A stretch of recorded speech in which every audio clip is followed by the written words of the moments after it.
আমাদের আজকের পরের অনুষ্ঠান কিশোর গল্প পাঠ। আমাদের গল্পের এটাও তো একটা ধারা, এটাও তো একটা ঘরানা। যারা কিশোর গল্প লেখেন তারা নিজেদের গল্প বা বড়দের গল্প বা ম্যাচিওর গল্প, তার নিজস্ব ভাবনার গল্পের পাশাপাশি এই কিশোর মনের মতো করেও তারা ভাবেন। এটাও কিন্তু এটাও একটা খুব বড় কাজ। নমস্কার সবাইকে। আজকে কথামালা এর প্রথম যে বার্ষিক অধিবেশন তার দ্বিতীয় দিন, এবং এই দ্বিতীয় দিনের প্রথম অনুষ্ঠান কিশোর গল্প পাঠ। আজকের দিনের প্রথম গল্পকার সুব্রত নাগ। আমি সুব্রত নাগকে তার গল্প পড়তে অনুরোধ করছি। নমস্কার। কথামালার গল্প উৎসবে সামিল হতে পেরে অত্যন্ত আনন্দিত। কথামালা এবং সহযোগী সংস্থা ভাষা ভবিষ্যতের প্রত্যেককে আমার তরফ থেকে ধন্যবাদ জানাই। গল্প শুরু করছি। গল্পের নাম রিপ ভ্যান উইঙ্কল ও পুপুন। রিপ ভ্যান উইঙ্কল ও পুপুন। জেগে উঠবে, এবার জেগে উঠবে লোকটা। ভোরের লালচে সূর্যের নরম আলো, আকাশ ছোঁয়া বট অশ্বত্থের ডালপালা ছুঁয়ে, সবুজ আউশের ঢেউয়ে লুটোপুটি খেয়ে, ঘাসের ওপর শিশির ফোঁটায় চুমু খেয়ে ছড়িয়ে যায় ময়ূরাক্ষীর চড়ায় আর ঝালর ঝালর কাশফুলের মাথায়। সেই মিঠে আলোরই একটা ফালি এসে পড়ল লোকটার মুখে। ওই চোখ খুলল, বন্ধ করে দিল আলোর রঙে, ধীরে ধীরে খুলল আবার, উঠেও বসল আলমোড়া ভেঙে। তার অবাক দৃষ্টি চারপাশে নিসর্গ ছুঁয়ে গেল ময়ূরাক্ষীর জলে। চিকন চিকন সোনালি রোদ ছিটের আঁকিবুকি গায়ে নিয়ে তিত্তির করে ময়ূরাক্ষী ছুটে যাচ্ছে। লোকটা পায়ে পায়ে হাঁটতে হাঁটতে এলো নদীর কিনারে। কাঁপা কাঁপা হাতে ছিল ময়ূরাক্ষীকে। শিরশির করে উঠল শরীর। আঁজলা ভরে জল নিয়ে ছিটালো চোখে মুখে ঘাড়ে। জুতো খুলতেই সবুজ মুথা ঘাসে ভুলে গেল গোড়ালি। আদিম পৃথিবীর শিশির ভেজা ঘাস কাদার আশ্লেষ উঠে আসতে চাইল পায়ের নরম চামড়া ভেদ করে। সূর্যের দিকে তাকিয়ে বলল লোকটা, আমি আবার এলাম। সকাল 6টার আগেই চায়ের দোকানটা খুলে ফেলতে হয় হারুকে, কারণ 6:15 সাড়ে 6টার মধ্যেই খদ্দেরদের প্রথম ঝাঁকটা এসে হাজির হয়। তার আগে 4-5টা ঝাঁট দিয়ে পরিষ্কার করা, জলের ছিটে দেওয়া, উনুনে আঁচ দেওয়া, কেটলিতে জল চড়ানো, কাঠের সরু বেঞ্চিগুলো সাজিয়ে রাখা কাজ কি কম? কেটলির জল সবে শোঁশো আওয়াজ তুলেছি কি তোলেনি, থমকে যায় হারু। সামনে এসে দাঁড়িয়েছে অদ্ভুত একটা লোক। মাথায় ঢাউস টুপি, কিম্ভূত কিমাকার কোট প্যান্ট, পায়ের জুতোটাই বা কী ধরনের যেন। গায়ের রংটা ফর্সার দিকে, চোখের মণি কটা। নতুন লোক নিশ্চয়ই। কফি হবে? ন্যাকড়া দিয়ে ফুটন্ত কেলটিটাকে নামাতে যাচ্ছিল হারু। চমকে গিয়ে হাতে একটা ছ্যাঁকাই খায়। বলে কি, কফি হারুর দোকানে? মিস্ত্রি, লেবার, রিক্সাওয়ালা নিয়ে 5 মেশালি খদ্দেরকে চা, লেরো বিস্কুট দিতে অভ্যস্ত হারু চমকাবে না কেন? লোকটার আগা পাঁচতলা মেপে নিয়ে বলল, এদিকে বোধহয় আসা হয়নি আগে।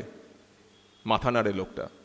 তাই বলি, এসব দোকানে কি আর কফি পাবেন? সস্তার চা বিস্কুট শুধু বেচি। সকালবেলা কফিটার বড় দরকার ছিল। লোকটাকে ঈষৎ চিন্তিত দেখায়। অন্য কোনো দোকানে পাওয়া যাবে কি? এত সকালে এদিকের দোকানে পাওয়া মুশকিল, এক সেই বাস স্ট্যান্ডের হকারদের কাছে যদি পাওয়া যায়। কিন্তু হারু জিজ্ঞেস করে, বাইরে থাকেন? লোকটা সম্মতিসূচক মাথা নাড়ে। দিল্লি, বোম্বে, মাদ্রাজ? এ প্রথম হাসে লোকটা। না, আরও দূরে। হারু অবাক হয়, দেশের বাইরে? লোকটার বোধহয় বা গরম লাগছে। মাথা থেকে টুপিটা খোলে, কোঁকড়ানো সোনালি চুলের দিকে তাকিয়ে হারু ভাবে, এ তো দেখছি সাহেব, বিলেতের নিশ্চয়ই। হাঁটা দেয় লোকটা। হারু পেছন থেকে চেঁচায়, স্যার আপনার নামটা? পেছনে না তাকিয়ে লোকটা বলে, রিপ ভ্যান উইঙ্কল। রিটায়ার্ড জজ সাহেব বিপিন বিহারী সরকার মর্নিং ওয়াক সেরে ফিরছিলেন। 77 চলছে। দৃষ্টি অনেকটাই ক্ষীণ। তাহলে এতটা ক্ষীণ হয়ে যায়নি যে সাহেবী পোশাক পরা অচেনা লোকটাকে চোখেই পড়বে না। বছর 15 আগেও যে বাজখাই আওয়াজে বাদী বিবাদী দুতরফের উকিলি ভরকে যেত, মিথ্যে সাক্ষ্য দিতে আসা লোকগুলো পেট থেকে হড়হড় করে গুপ্ত কথাগুলো বলে ফেলতো, সেই আওয়াজটাই দিলেন। বলি নতুন নাকি? রিপ ভ্যান থমকে দাঁড়ায়। বিপিন সরকার লাঠি ঠুকতে ঠুকতে কাছে এগিয়ে আসেন। জজ সাহেবের চোখ তো। পরমুহূর্তে জিজ্ঞেস করেন, are you a foreigner? Yes. From England or America? From anywhere. May I know your name? Why not? I am Rip Van Winkle. মাথা চুলকান বিপিনবাবু। লোকটার মতোই নামটাও অদ্ভুত উড়ে। তবু কেন যেন মনে হলো নামটা বড় চেনা চেনা। আগে কোথাও শুনেছেন বা পড়েছেন? ইতস্তত করতে করতে শেষ পর্যন্ত প্রশ্নটা করিয়ে ফেলেন। I have heard of your name from somewhere, but I can't remember.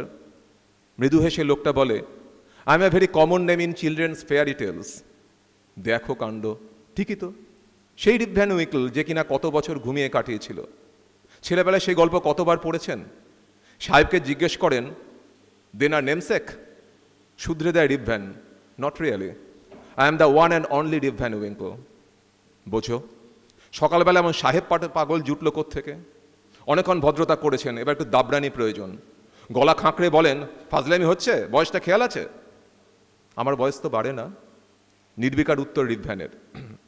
রোদ এবার ঘন হচ্ছে মাথার উপর। আরও বকবক করলে স্নানান্নিকে দেরি হয়ে যাবে। লোকটা দিকে আর না তাকিয়ে লাঠি ঠুকতে ঠুকতে এগিয়ে যান বিপিনবাবু। খেদোক্তিও করেন, পাগল ছাগলে ভরে গেল দেশটা। ভাগিস কলম্বার কিংবা ভাস্কো দা গামা বলেনি। পুপুনের সঙ্গে লোকটা দেখা হলো ইরিগেশন কলোনির মাঠে। বিশাল একটা পাকুড় গাছের গুড়িতে ঠেস দিয়ে বসেছিল লোকটা। অঙ্ক স্যারের কাছে টিউশন পড়তে যাচ্ছিল পুপুন। নির্ঘাত মন খারাপ লোকটার। নইলে ওকে দেখে মাথার মধ্যে পুপুনের জল তরঙ্গের টুংটাং মিষ্টি বাজনাটা শুরু হয়ে যাবে কেন? এ এক আশ্চর্য দোষ বলো দোষ, গুণ বলো গুণ পুপুনের। মানুষ, পশু পাখি, গাছপালা কেউ দুঃখ পেলেই হলো। টুংটাং রিন রিন করে বাঁচতে থাকে মাথা জুড়ে। এই তো গেল রবিবার বুড়ো ভিকিরিটাকে দেখেই বুঝেছে দুদিন কিচ্ছুটি খাওয়া হয়নি, জ্বরে ধুঁকছে। অগত্যা পুপুনের মাকে ডাল তরকারি ভাত সাজিয়ে দিতে হলো, সঙ্গে দুটো প্যারাসিটামল। বাড়ির সামনে জাম গাছটার কোটরে যে পাখি দুটো থাকে, সেদিন ওদের চিলচিৎকার শুনেই পুপুন বুঝেছে বাচ্চাগুলোকে নির্ঘাত ভামে খেয়ে গেছে। পুজোর ভোরে যখন ফুলচোরেরা বাগান সাফ করে দিয়ে যায়, তখন গাছগুলোর হা হুতাশে পুপুনের কানে তালা লাগার জোগাড়। সাইকেলটা দাঁড় করিয়ে লোকটার কাছে এগিয়ে আসে পুপুন। ফ্যালফ্যাল করে তাকিয়ে থাকা লোকটাকে জিজ্ঞেস করে, মন খারাপ বুঝি? সম্বিত ফেলে লোকটার। বোকাটে হেসে বলে, বুঝলে কিভাবে? আমি পারি বুঝতে, তা কোথায় যাবে তুমি? এটা দীর্ঘশ্বাস ফেলে লোকটা বলে, সেটাই তো ঠিক বুঝতে পারছি না। রিপ ভ্যানের পরিচয় পেয়ে জজ সাহেবের মতো মোটে অবিশ্বাস করে না পুপুন, বরং বলে, আমাদের বাড়ি যাবে? তোমাদের বাড়ি? হ্যাঁ, কাছেই। যাবে? তোমার বাড়ির লোকেরা যদি বকে? লোক কোথায়, শুধু তো মা, বাকিরা তো কবেই। আর মা যা ভালো না। ভয়ঙ্কর এক দুর্ঘটনা 5 বছরে যে বাচ্চার বাবা দাদু ঠাকুমাকে কেড়ে ছটফটে শৈশবটাকে প্রায় উপড়ে ফেলেছিল, তাকে আর বকাঝকা করতে চান না পুপুনের মা। তবু আনকোড়া সাহেবী লোকটাকে এক কথায় ঘরে থাকতেই বা দেন কি করে? আর কিছু না হোক, চোরছাঁচর নয় তো, নইলে বলা নেই কওয়া নেই, একদম রিপ ভ্যান উইঙ্কল। রূপকথার চরিত্রটা সত্যিই যদি রাস্তাঘাটে চড়ে বেড়াতো। কিন্তু পুপুনকে সে কথা বোঝাতে পারলে তো? সে তো হাজারো প্রশ্নে নাকাল করছে রিপ ভ্যানকে। আচ্ছা রিপ ভ্যান, তুমি এত ভালো বাংলা বলতে শিখলে কোত্থেকে? লোকটা হাসে। তুমি যেমন সবার মনে কথা বুঝতে পারো, ধরে নাও আমিও তেমনি সব মানুষের ভাষা বলতে পারি। আচ্ছা তুমি কিরকম প্রায় নতুন নতুন দেশে গিয়ে হাজির হও? না, এবারে তো অনেকদিন পর ঘুম ভেঙে উঠলাম। প্রায় 200 বছর তো হবেই। আগেরবার কোথায় গিয়েছিলে? বাগদাদ। অনেক পুরনো শহর তো, খুব দেখার ইচ্ছে ছিল। আমাদের জায়গাটা কেমন লাগছে? সবে তো এলাম, কত কিছু বদলে গেছে। রাস্তায় গাড়ি টেড়ি যেগুলো চলছে সব অন্যরকম। ঘোড়ার গাড়ি বোধহয় চলে না, ওতে কেউ চাপে না। বাস, ট্রেন, ট্যাক্সি কত রয়েছে, খুব জোরে ছোটে, ভীষণ বোমো করে। ও হরি, তুমি তো প্লেনও দেখোনি। প্লেন? হ্যাঁ, ওই যে নীল আকাশের মধ্যে পাখির মতো উড়ে যায়। বলছো কি পুপুন, মানুষ আকাশে উঠছে? ভাবো একবার, মেঘের মতো ভাসতে ভাসতে কত দূর চলে যাচ্ছে। এ হে হে হে, রিপ ভ্যানের গলা থেকে আফসোস ঝরে পড়ে। ফালতু এতটা সময় ঘুমিয়ে নষ্ট করলাম তাহলে। তাও তো এটা পুঁচকে শহর। ঘুম ভেঙে যদি কলকাতা বা বোম্বেতে যেতে পারতে ছানা বড়া হয়ে যেত চোখ। আকাশ ছোঁয়া 70-80 তলা বাড়ি, নদীর ওপর ব্রিজ, মাটির নিচ দিয়ে পাতাল রেল। অবশ্য কলকাতা বোম্বে দরকার নেই, পুপুনদের ঘরে বসেই তো হাঁ হয়ে যায় রিপ ভ্যান। ফ্যান চলতে দেখে হাঁ করে, লাইট জ্বলতে দেখে হাঁ করে, টিভি চলতে দেখে তো হাঁ বন্ধই হয় না। একরাশ বিস্ময় নিয়ে টিভির মধ্যে পাহাড়, নদী, জঙ্গল দেখে। ফ্রিজের মধ্যে জল কি করে বরফের মতো ঠান্ডা হয়, আর তরিতরকারি কি করে এতদিন টাটকা থাকে, মাথা চুলকেও রিভ্যানের বোধগম্য হয় না। শেষমেশ দীর্ঘ নিঃশ্বাসটা ফেলে রিভ্যান, তোমাকে দেখে একটু হিংসে হচ্ছে পুপুন। আনন্দ পাওয়ার মতো তোমাদের কত কি যে আছে। আমাদের ছেলেবেলায় কী বা ছিল? কিছু খেলার মাঠ, কয়েকটা নদী, পাহাড়, সবুজ ঘাস জমি, কটা ঘোড়ার গাড়ি, ব্যাস। তোমার নিজের দেশের খবর একবার নেবে না? নেওয়ার তো ইচ্ছে খুবই, কিন্তু অত দূরের জায়গা। তুমিও যেমন হেসে লুটোপুটি খায় পুপুন। খবর নেওয়ার জন্য কি আর যাওয়ার দরকার হয়? ফোন আছে, ইন্টারনেট আছে। ব্যাপারগুলো বুঝিয়ে বলতে রিভ্যান প্রথমে চোখ গোল গোল করে, তারপর বলে, বিশ্বাস করা গেল না। বিশ্বাস করলে না? না, করলাম না। 100 মাইল দূরে থেকে তুমি একটা লোকের কথা শুনতে পাবে? পুপুন মুচকি হাসে। সেলফোনটা নিয়ে কলকাতায় মামাবাড়ির নম্বর টিপতে টিপতে বলে, মামাবাড়িতে ফোন করছি, কানটা খাড়া রাখো। বড়মা ওপাশ থেকে ফোন ধরতে পুকুন স্পিকারটা লাউড করে দেয়। মামা, ভাই বোন, দিম্মা সবার খোঁজখবর নিয়ে ফোনটা রাখতেই দেখে রিভ্যান পুরোপুরি ভ্যাবলা মেরে গেছে। আর চোখে তাকিয়ে পুপুন বলে, কি গাঁজাখুরি নাকি? বিস্ময়ে ঘোর থেকে বেরিয়ে আসতে কিছুটা সময় নেয় রিভ্যান। ফিসফিস করে বলে, সত্যি পুপুন, বিজ্ঞান তোমাদের কত কিছু দিয়েছে, কত লাকি তোমরা। খাওয়া দাওয়া কি বন্ধ আজ? রাত 10টা বাজে, পুপুনি মা ঘরে ঢোকেন। গল্প তো আর পালিয়ে যাচ্ছে না।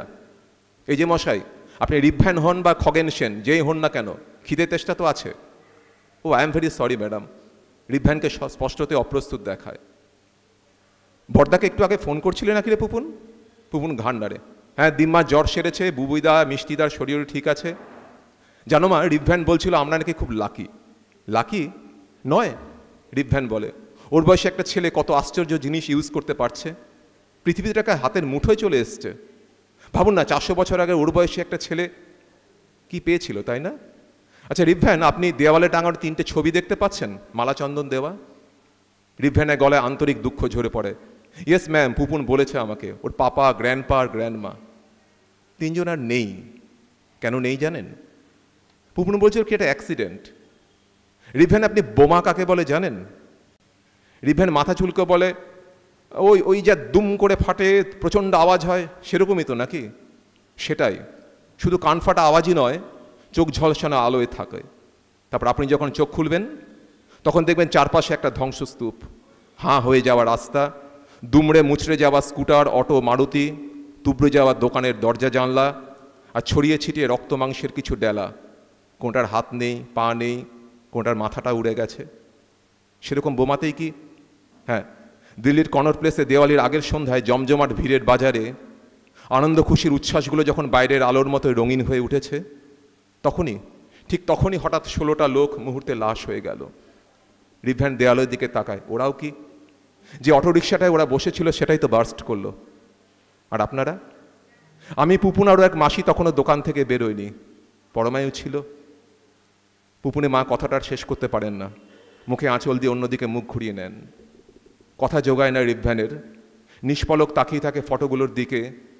এত কথা পুপুনকেও কোনোদিন বলেননি মা। পুপুন আলতো করে মাকে জড়িয়ে ধরে, মুখ তুলতে দেখে মার চশমার কাঁচের ফাঁক দিয়ে জলের ফোঁটা দ্রুত নেমে আসছে। পুপুনি মা চশমাটা খুলে চোখ মুছে বলেন, মোট 5টা বোমা ফাটানো হয়েছিল। আর কিভাবে ফাটানো হয়েছিল জানেন? পুপুনের হাতে যে মোবাইল ফোনটা দেখে আপনি এতক্ষণ মুগ্ধ হয়েছিলেন, ওরকম একটা মোবাইলের সুইচ টিপে।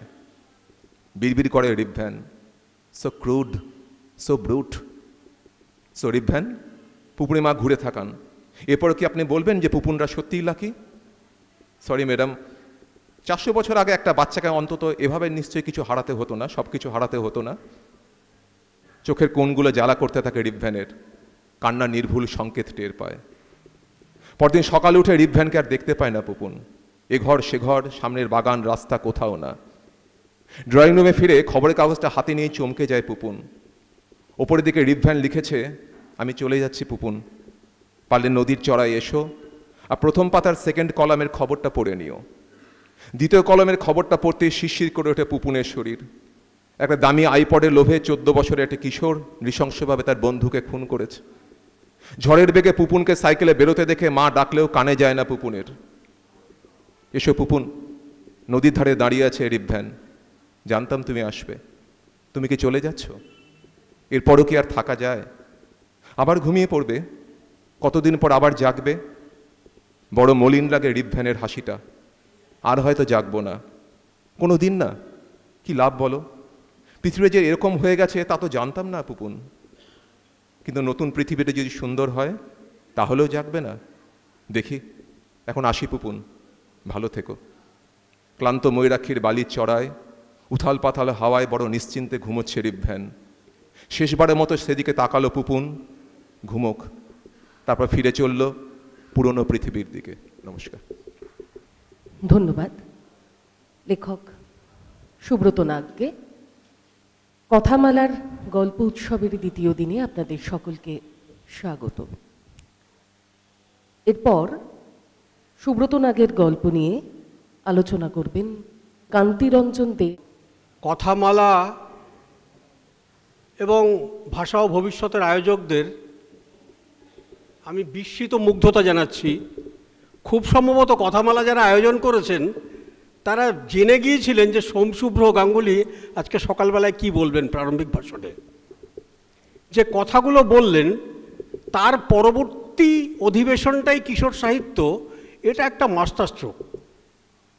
কেননা ভবিষ্যতের কথা ভাবতে গেলে আপনাকে শিশু কিশোর সাহিত্যের কথা ভাবতেই হবে। ধন্যবাদ সেই কারণে, ধন্যবাদ এই কারণে যে গল্প মেলা যত হয় সেখানে অধিকাংশ ক্ষেত্রেই কিন্তু বড়দের বুড়োদের গল্পের অধিবেশন হয়, কিন্তু আপনারা এই যে দুদিনের অধিবেশনে কিশোর সাহিত্যের একটা ব্যবস্থা রেখেছেন এবং সেটা ভাষা ও ভবিষ্যতের ভাবনার সঙ্গে মিলিয়ে, এটা সত্যি খুব ধন্যবাদের ব্যাপার। আমার সময় কম, অল্প করে বলি। অনেকদিন আগে ঋতুপর্ণ ঘোষের একটা ইন্টারভিউ শুনছিলাম যে সত্যজিৎ রায়ের লেখাগুলো কি আদৌ সাহিত্য? ওখানে কিছু ইনফরমেশন থাকে, কিছু অ্যাডভেঞ্চারাস ব্যাপার থাকে। তখন কথাটা খুব খারাপ লেগেছিল, কিন্তু আসলে প্রতিষ্ঠানকে খোঁচালে অনেক সময় আসল সত্যটা বা অন্তর্নিহিত ভাবনাটা বেরিয়ে আসে। আমার যেটা মনে হয়েছে যে কিশোর সাহিত্যের মূল কাজ কল্পনাকে উস্কে দেওয়া, সেইটাই সুব্রত নাগের গল্পের মধ্যে ভারী চমৎকার আছে। আপনারা যারা গল্পটা শুনছিলেন, আমিও আপনাদের সঙ্গে শুনছিলাম, গল্পের যে প্রারম্ভিক মায়াময়তা, ভাষার চমৎকার ব্যবহার, এইটা কিন্তু এখনকার দিনে ভীষণ ইম্পর্টেন্ট। বাচ্চারা এত বেশি দেখছে, এত বেশি জানছে, এত বেশি ইনফরমেশান তারা রাখছে যে বাচ্চাদের কল্পনা শক্তিটা কিন্তু দুর্বল হয়ে যাচ্ছে। ফলে এই যে সুব্রত গল্পের শুরুতেই একটা চমৎকার মায়াময় গদ্যে একটা কল্পনার আবহ তৈরি করলেন, এটা কিন্তু ধন্যবাদের ব্যাপার। অনেকদিন আগে শঙ্খ ঘোষের একটা বক্তৃতা শুনেছিলাম একটা সভায়। শঙ্খবাবুকে একজন বলছে যে আপনি এত চমৎকার চমৎকার ভারী বিষয় নিয়ে প্রবন্ধ লেখেন, অথচ তাতে কোনো ফুটনোট দেন না কেন? বলে অধ্যাপক হিসেবে ফুটনোট দেওয়াটা আমার কাছে খুব সোজা জিনিস, কিন্তু সেই পাঠকই তো মেধাবী পাঠক, সেই পাঠকই তো পরিশ্রমী পাঠক, যিনি নাকি আমার তাই তো কবিটি ইলিয়াড গাহিয়াছেন, বললে ইলিয়াডের কোন কবিতা এটা গাহিয়াছেন সেটা খুঁজে দেখবার চেষ্টা করবেন। তেমনি এই যে গল্পটার নাম রিপ ভ্যান উইঙ্কেল দিয়ে শুরু হচ্ছে, রিপ ভ্যান উইঙ্কেলের গল্প আমরা এখানে বড়রা বুড়োরা সবাই জানি, কিন্তু সব বাচ্চা জানে না। তার মধ্যে কিন্তু এই কৌতূহলটা উস্কে যাবে যে রিপ ভ্যান উইঙ্কেল কে ছিল, এবং সেটা ভারী চমৎকার গল্প, আমরা সবাই জানি। সেইটাকে আজকের পরিবেশে নিয়ে এসে সুব্রত একটা চমৎকার গল্প তৈরি করেছেন, ভারী চমৎকার তার শব্দ ব্যবহার। আমি বেশি কথায় যাব না, সময় কম, আরও গল্পকাররা আছেন, আলোচকরা আছেন। রোমান্টিকতা এবং কল্পনা উস্কে দেওয়া কিশোর সাহিত্যের একটা বড় কাজ বলে আমি ব্যক্তিগতভাবে মনে করি। এখানে সুকান্ত আছেন, ছোটদের কিশোর সাহিত্য লিখে আলাদা জনপ্রিয়তা পেয়েছেন, বাড়তি জনপ্রিয়তা পেয়েছেন। সুকান্ত ডিটেকটিভ গল্প মূলত লেখেন, বা সুকান্তদের বা জয়ন্তবাবুদের পূর্বসূরি শীর্ষেন্দু মুখোপাধ্যায়, সুনীল গঙ্গোপাধ্যায় যে অ্যাডভেঞ্চারাস গল্পগুলো লিখতেন, যে ভূতকে নিয়ে মজা করতেন, আমার মনে হয় একটা হচ্ছে ছেলেটির বা মেয়েটির, পাঠকটির কৌতূহলকে, কল্পনাকে উস্কে দেওয়া, আরেকটা হচ্ছে বর্তমান সময়ের যে কুসংস্কার, বর্তমান সময়ের যে অন্ধ ভয়, সেগুলোকে চ্যালেঞ্জ করা। এই সুব্রত নাগের গল্পের মধ্যে কিন্তু আমি সেই আভাসটা পেয়েছি। আমার ধারণা সুব্রত নাগ, আমি জানি না সুব্রত নাগ নিয়মিত ছোটদের গল্প লেখেন কিনা, আমি আশা করব তিনি নিয়মিত ছোটদের গল্প লিখুন এবং এই কল্পনা শক্তি, এই রোম্যান্টিকতা। আরেকটা কথা না বললেই নয়, আমি নিজে একটু অডিও ভিজুয়াল মাধ্যমে চর্চা করি, সিনেমার চর্চা করি। এই যুগটা অডিও ভিজুয়াল মিডিয়ামের যুগ। ফলে শিশু কিশোরদের যদি ভাষার দিকে, ভবিষ্যতের দিকে, সাহিত্যের দিকে টেনে আনতে হয়, তাহলে কিন্তু আপনাকে ভাষার মধ্যে চিত্রময়তার দিকে অনেক বেশি নজর দিতে হবে। এবং একটু বোধহয় এখন ফর্মের নজর দেওয়ারও দরকার আছে, যেখানে আপনার প্যারাগ্রাফিংটা বেশি হবে, যেখানে লাইন অনেক কম্প্যাক্ট হবে, যার জন্য আজকাল অনুগল্পের এত চল হয়েছে এই কারণে যে আমাদের সময় কমে গেছে। আমরাই যদি অনুগল্পের জন্য এত কাতর হয়ে পড়ি, তাহলে যারা 16, 17, 18 বছরের ছেলে, 12 বছরের ছেলে মেয়ে, তাদের কিন্তু অডিও ভিজুয়াল মাধ্যমের সঙ্গে আপনাকে লড়াই করে তাকে পাঠক তৈরি করতে হবে। ধন্যবাদ। ধন্যবাদ রঞ্জন দে মহাশয়কে। এরপর কিশোর গল্প পাঠের এই পর্বে আমি মঞ্চে আহ্বান করব শ্রীমতী রীতা বসুকে। রীতা বসু বহুদিন ধরেই বাংলা গল্পের সঙ্গে যার সখ্য, উপন্যাস এবং বেশ কিছু স্মৃতিকথামূলক লেখায় যার ব্যুৎপত্তি আমরা এর আগে দেখেছি, সেই রীতা বসু এবার কিশোর গল্প পাঠে আপনাদের সামনে। সবাইকে নমস্কার জানিয়ে শুরু করছি। 3 পাতার 5 কলমে। নির্মল হনহন করে হাঁটছিল ট্রাম ধরবে বলে। 3 পাতা। নির্মল হনহন করে হাঁটছিল ট্রাম ধরবে বলে। ঝন্টে তুলিদের বাড়ি এলে সবসময় দেরি হয়ে যায়। সেই মানিকতলা ফিরবে। এখন ঘড়িতে 10:30 বাজে। যাক, শেষ ট্রামটা ধরা যাবে। নির্মল নিশ্চিন্ত হয়ে হাঁটতে থাকে। হঠাৎ খেয়াল হয় রাস্তাঘাট কেমন যেন শুনশান লাগছে। রাত তো বেশি হয়নি, গাড়ি ঘোড়া এত কম কেন কে জানে। হাঁটতে হাঁটতে নির্মল পার্ক স্ট্রিট সিমেট্রির কাছে এসে পড়েছে। এই জায়গাটা এত অন্ধকার কেন? লোডশেডিং নাকি? না, ওই তো আলো দেখা যাচ্ছে। পরপর কয়েকটা ল্যাম্পপোস্টে আলো জ্বলছে না বলে হয়তো বেশি অন্ধকার। আপনা থেকে নির্মল তাড়াতাড়ি পা চালিয়ে অন্ধকার জায়গাটা পার হলো। তারপর যখন দম নিল তখনও তার বুক ধুকপুক করছে। এখানে অন্ধকার না হলেও আলোটা মিটমিটে।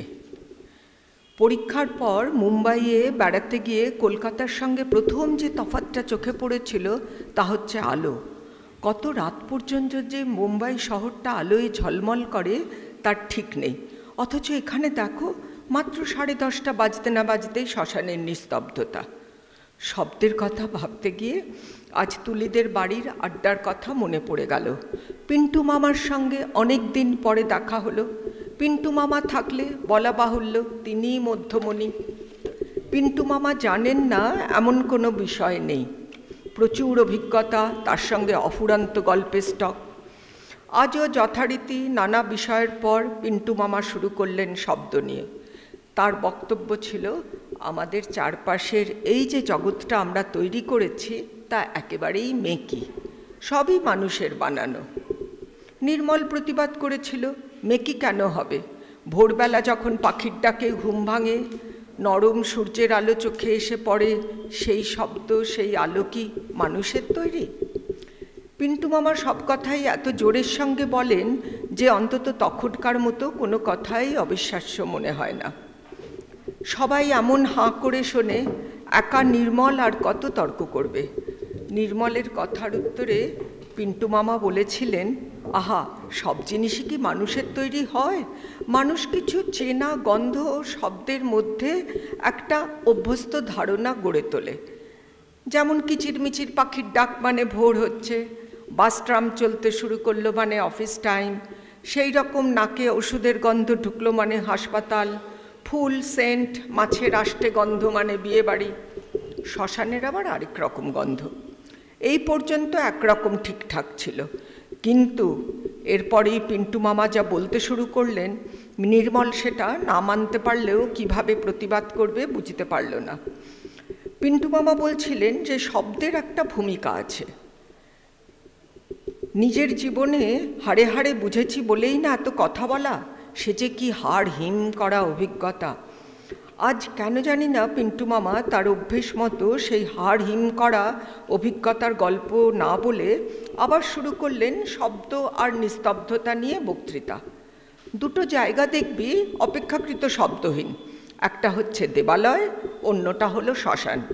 ভগবান এবং ভূত দুজনেই নিস্তব্ধতা পছন্দ করেন। আবার দেখ, আমরা কথায় কথায় বলি শ্মশানের শান্তি, তার মানে হই হট্টগোল ছাড়া একটা জায়গা কিছুক্ষণ যদি সম্পূর্ণ শব্দহীন হয়ে কাটাতে পারিস, তবে দেখবি কানে একদম কিছু শব্দ ধরা পড়ছে যা আগে শুনিসনি। ঝন্টে প্রথম দিকে নির্মলের সঙ্গে গলা মিলিয়ে একটু আধটু তর্ক করার চেষ্টা করেছিল, কিন্তু পিন্টু মামার সঙ্গে পারবে কেন? শেষের দিকে সবাই চুপ করে গিয়ে পিন্টু মামার শব্দ এবং থিওরি শুনে গেল। পিন্টু মামা বলছিলেন, প্ল্যানচেটের আসরে মিডিয়ামের মধ্যে দিয়ে পরলোকগত আত্মা নামানোর সভায় 2-4 বার ছিলাম। প্রথম শর্তই ছিল সবাইকে নিস্তব্ধ হতে হবে। বললে বিশ্বাস করবি না, যে মুহূর্তে আমাদের নিজেদের মধ্যে কথাবার্তা থেমে যেত, এমনকি নিঃশ্বাসের আওয়াজটাও পর্যন্ত বন্ধ হয়ে যেত, তখনই অশরীরী অস্তিত্বটা টের পেতাম। এর থেকে শুরু হলো পিন্টু মামার যত গা ছমছমে অভিজ্ঞতার গল্প। মামা আজকে দারুণ মুড, একটার পর একটা গল্প বলে আসর একেবারে মাত করে দিল। কিন্তু দুঃখের বিষয়, চিকেন রোলের লোভ দেখিয়েও আজ পিন্টু মামাকে আটকে রাখা গেল না। এগিয়ে দেওয়া প্লেট থেকে 2 বড় তালসার সন্দেশ মুখে ফেলে মামা বলেছিলেন, আমাদের গিরিশের কাছে এ সন্দেশ সাদা চকের গুঁড়ো ছাড়া আর কিছু নয়, তাই না নির্মলবাবু? তারপর দরজার কাছে গিয়ে রহস্যময় হেসে বলেছিলেন, সরি নির্মল, আমাদের একই দিকে রাস্তা, কিন্তু আমার আজ অন্য অ্যাপয়েন্টমেন্ট। তুমি কিন্তু দেরি করো না, অনেক দূর যেতে হবে। পিন্টু মামা চলে যাওয়ার পর যথারীতি উঠি করে রাত হয়ে গেল। খেয়াল যখন হলো তখন পড়ি কি মরি করে নির্মল দৌড়লো। এখন এই নিস্তব্ধ আধো অন্ধকার ট্রাম স্টপে দাঁড়িয়ে থাকতে থাকতে পিন্টু মামার কথাগুলো মনে হচ্ছে অনেকাংশেই সত্যি। আলো ঝলমল ঘরে আড্ডা দিতে দিতে যেসব কথা আজগুবি মনে হচ্ছিল, সেসব আর এখন ততটা অবিশ্বাস্য লাগছে না। পিন্টু মামা বলেছিলেন, হঠাৎ যদি তোমার চারপাশের শব্দ থেমে যায়, তখন তুমি তোমার পাশের লোকটার দিকে তাকিয়ে দেখো, মনে হবে কি অদ্ভুত, চেনা লোককেও অচেনা মনে হবে। আমরা নাকি এত রকম শব্দে ব্যতিব্যস্ত থাকি যে আমাদের চারপাশে যেসব অলৌকিক কাণ্ডকারখানা ঘটে চলেছে তা বুঝতেই পারি না। একটা ইন্দ্রিয়ের কাজ বন্ধ হলে অন্যটা সজাগ হয়। এটা অবশ্য ঠিক, নির্মলও স্বীকার করে, অন্ধরা এমন সব শব্দ শুনতে পান যা সাধারণ মানুষ পায় না। না, এখন আর ভালো লাগছে না, কোনো রকম বাড়ি পৌঁছতে পারলে বাঁচে। চোখটাকে যথাসম্ভব তীক্ষ্ণ করে দেখার চেষ্টা করলো, ট্রাম বাস কিছুরই পাত্তা নেই। সামনে একটা কুকুর এসে দাঁড়ালো। নির্মল একটা ছোট ইটের টুকরো মারতে সরে গেল। নির্মল কখনো দেখেনি যে ইটের টুকরো ছোড়া হলে কুকুর ডাকে না, নিঃশব্দে রাস্তা পার হয়ে বসে রইল। আর তো পারা যাচ্ছে না। মাথার ওপরে টিমটিমে আলোটা দপদপ করছিল, সেটাও নিভে গেল। এবারে নির্মলের ঘাড়ে কপালে অল্প ঘাম দেখা দিল। সে পিন্টু মামা নয়, তার অন্য কোনো রকম অভিজ্ঞতার দরকার নেই। সে প্রাণপণে যা হোক একটা কিছু চাইল যা তাকে শ্যামবাজার পৌঁছে দেবে। প্রার্থনার জোরেই বোধহয় হঠাৎ 2 জোরালো হেডলাইট দেখা গেল। নির্মলের যেন ধরে প্রাণ এলো। এই বাস কিছুতেই ছাড়া চলবে না, যেখানে হোক, অন্তত শিয়ালদা পর্যন্ত যদি যায় তাতেও নির্মল পিছপা নয়। প্রায় মাঝ রাস্তায় দাঁড়িয়ে নির্মল প্রাণপণে হাত নাড়তে লাগলো। এই অন্ধকারে ফুটপাথের ওপর দাঁড়িয়ে থাকলে বাস ড্রাইভার যে তাকে দেখতে পাবে না বলাই বাহুল্য। ভাগ্যিস আজ সে সাদা পাজামা পাঞ্জাবি পরে আছে, সেই জন্য বোধহয় ড্রাইভার তাকে দেখতে পেল। অবশেষে বাসটা থেমেছে। বাসে উঠে কোনো দিকে না তাকিয়ে সামনের সিটটায় বসে পড়ে সে হাঁফ ছাড়ল। যত নষ্টের গোড়া ওই পিন্টু মামা। আর কোনো দিন যদি নির্মল পিন্টু মামার উদ্ভট গল্পগুলো শোনে। রুমাল দিয়ে মুখের ঘাম মুছে ধাতস্থ হয়ে নির্মলের বুকটা ছাদ করে উঠল। বাসটা এত নিস্তব্ধ কেন? অথচ ভেতরে সারি সারি লোক তো বসে আছে। বাসের ভেতরটায় আলো অল্প হলেও সকলকে বেশ পরিষ্কার দেখা যাচ্ছে। ক্রমশ নির্মলের চোখে আরও অনেক কিছু ধরা পড়ল। এই বাসটায় সবাই তারই মতো সাদা পাজামা পাঞ্জাবি পরে আছে। সে বাসে ওঠার পর সবাই একসঙ্গে তার দিকে তাকিয়েছিল। নির্মল প্রত্যেকের মুখের ওপর চোখ বোলালো। মুখগুলো এমন আশ্চর্য সাদা কেন? সাদা রঙের জন্য কেমন অভিব্যক্তিহীন দেখাচ্ছে। স্থির হয়ে সব বসে আছে, শব্দহীন। আশ্চর্য, আজই পিন্টু মামা নিস্তব্ধ জগতের অলৌকিকতা নিয়ে কথা বলছিলেন। নির্মল বুঝতে পারল তার বুকের ধুকপুকুনিটা আবার ফিরে আসছে। তার সামনের লোকটি ইশারায় পাশের লোকটিকে যেন কি বলছে। খানিক পরে আরেকটি লোকও তার সামনের লোকটিকে কি যেন বলতে লাগলো। তার দেখা দেখে আরেকজনও শুরু করলো, তারপর অন্য আরেকজন। বাসশুদ্ধ সবাইকে প্রতিজ্ঞা করেছে কোনো শব্দ উচ্চারণ করবে না, নাকি পিন্টু মামার কথা মতো চেনা জগৎটা শব্দহীন হয়ে গেলে ক্রমশ তা অলৌকিক হয়ে ওঠে। নির্মল কন্ডাক্টরকে খুঁজতে লাগলো। কোথাও কন্ডাক্টর নেই, অথচ যাত্রী নিয়ে বাস চলছে। নির্মল এই বাসে আর এক মুহূর্তও থাকতে রাজি নয়। দরকার হলে সে রাস্তায় রাত কাটাবে। বাসটা সামনের স্টপে থামলেই নির্মল নেমে পড়বে। এ কি, বাসটা কোথাও দাঁড়াচ্ছে না তো, ঝড়ের বেগে ছুটে চলেছে। নির্মল দেখছে তার চেনা শহর দ্রুতগতিতে পিছলে বেরিয়ে যাচ্ছে। সে এই অদ্ভুত বাসে একদল যাত্রীর সঙ্গে কোন দিকে চলেছে?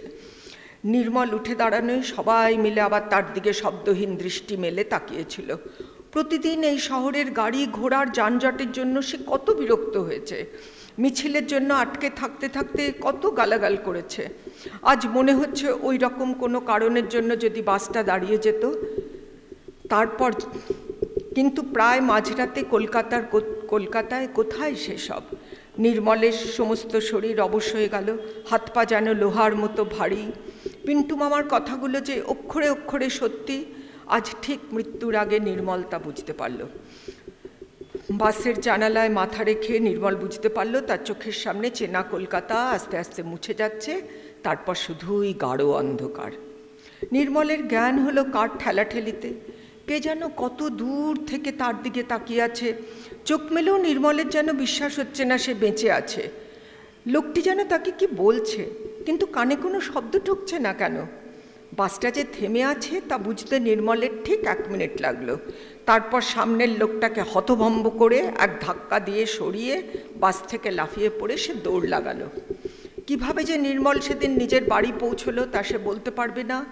এতক্ষণ এক ভয়ঙ্কর আতঙ্ক উৎকণ্ঠার মধ্যে কাটানোর জন্য তার শরীরে আর শক্তি ছিল না।